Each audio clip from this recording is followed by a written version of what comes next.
This video is presented by the Heartland Audio Library. The Kissing Hand by Audrey Penn. Chester Raccoon stood at the edge of the forest and cried, "I don't want to go to school," he told his mother. "I want to stay home with you. I want to play with my friends and play with my toys and read my books and swing in my swing. Please, may I stay home with you?" Mrs. Raccoon took Chester by the hand and nuzzled him on the ear. "Sometimes we all have to do things we don't want to do," he told him gently, "even if they seem strange and scary at first. But you will love school once you start. You'll make new friends and play with new toys. You'll read new books and swing on new swings. Besides," she added, "I know a wonderful secret that will make your nights in school seem as cozy and warm as your days at home."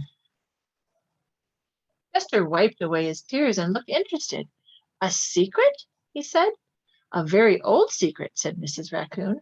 "I learned it from my mother, and she learned it from hers. It's called the kissing hand." "The kissing hand?" said Chester. "What's that?" "I'll show you." Mrs. Raccoon took Chester's left hand and spread open his tiny fingers into a fan. Leaning forward, she kissed Chester right in the middle of his palm. Chester felt his mother's kiss rush from his hand up his arm and into his heart.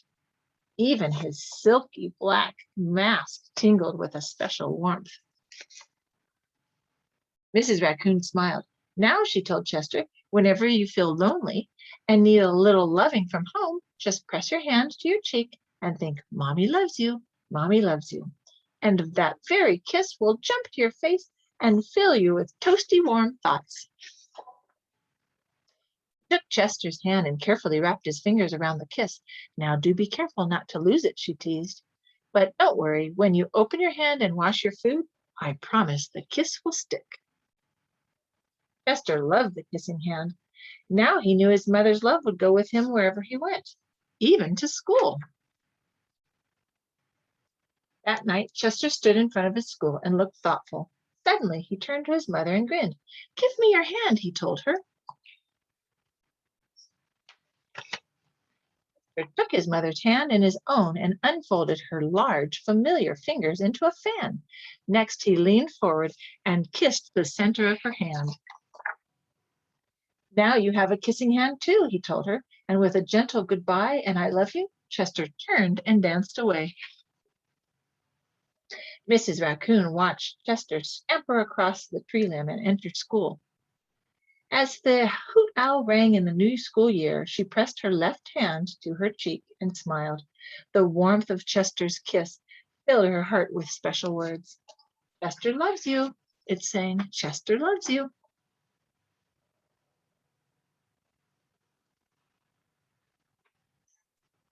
I love you.